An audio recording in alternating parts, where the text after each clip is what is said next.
Welcome to news Adda. BRS యువ సంగ్రామ సభ. ఆ సభ అసలు ఏం జరిగింది, ఏం లోపించింది అంటే దాని స్పష్టంగా జరిగిన వాటిని విశ్లేషించాల్సిన అవసరం ఉంటుంది.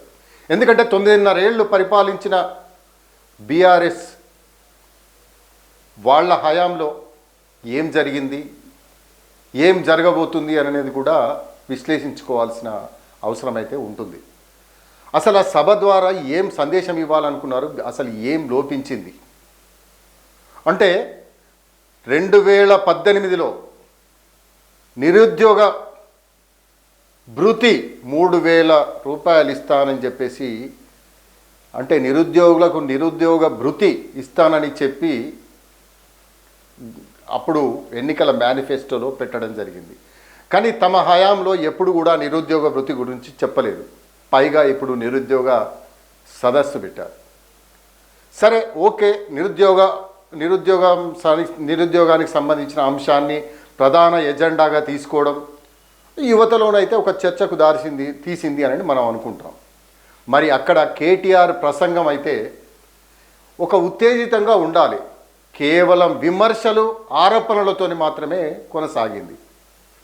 ప్రభుత్వాన్ని ఉద్యోగాల అంశంపై నేరుగా సవాల్ చేయడం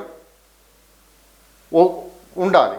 కానీ తమ హయాంలో జరిగిందేంటి అనేది కూడా వాటిని చెప్పకపోవడం, మభ్యపెట్టడం అనేది స్పష్టంగా చెప్పాలి. పార్టీ శ్రేణులకు పోరాట స్ఫూర్తిని నింపే కంటే కాంగ్రెస్ ప్రభుత్వంపై కక్ష సాధింపు ప్రయత్నం మాత్రం కేటీఆర్ స్పీచ్లో కనిపించింది.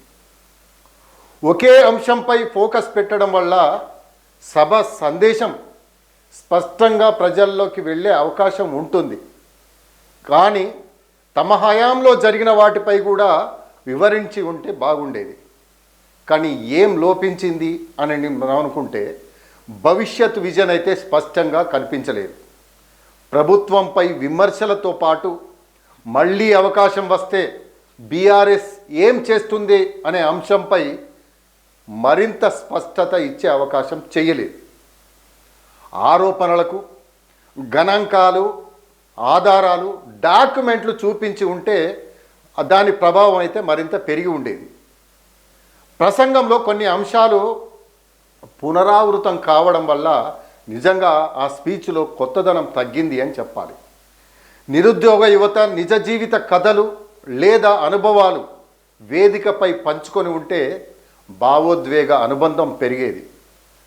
సభ తర్వాత కూడా చర్చ కొనసాగేలా కొత్త కార్యక్రమాలు లేదా కార్యాచరణ ప్రకటించలేదు. కానీ వాళ్ళు ఏం చేస్తుంటే బాగుండేది అని మనం ఒకసారి చర్చించుకుంటే, తెలంగాణ యువ విజన్ 2030 పేరుతో ఉద్యోగాలు, స్టార్టప్లు, స్కిల్ డెవలప్మెంట్పై స్పష్టమైన రోడ్ మ్యాప్ ప్రకటించి ఉంటే బాగుండేది. ఉద్యోగాలపై ప్రభుత్వం చెప్పిన సంఖ్యలకు బీఆర్ఎస్ హయాంలో జరిగిన నియామకాలకు సంబంధించిన ఫ్యాక్ట్ షీట్ విడుదల చేసి ఉంటే మరీ బాగుండేది. వేదికపై నిరుద్యోగ యువత, ఉద్యోగార్థులు, స్టార్టప్ వ్యవస్థాపకులను మాట్లాడించి ఉంటే సందేశం మరింత బలంగా వెళ్ళేది.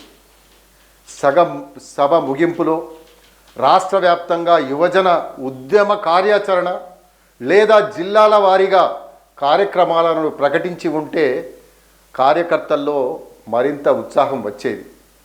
సోషల్ మీడియాలో వైరల్ అయ్యేలా ఇన్ఫోగ్రాఫిక్స్, వీడియోలు, విజువల్ ప్రజెంటేషన్లు ప్రయోగించి ఉంటే ప్రజల్లో మరింత చర్చ పెరిగేది. గత బీఆర్ఎస్ ప్రభుత్వ విజయాలను గుర్తు చేస్తూనే భవిష్యత్తులో చేయబోయే హామీలను కూడా సమతుల్యంగా వివరించి ఉంటే మధ్యతరగతి తటస్థ ఓటర్లపై మరింత ప్రభావం చూపేది.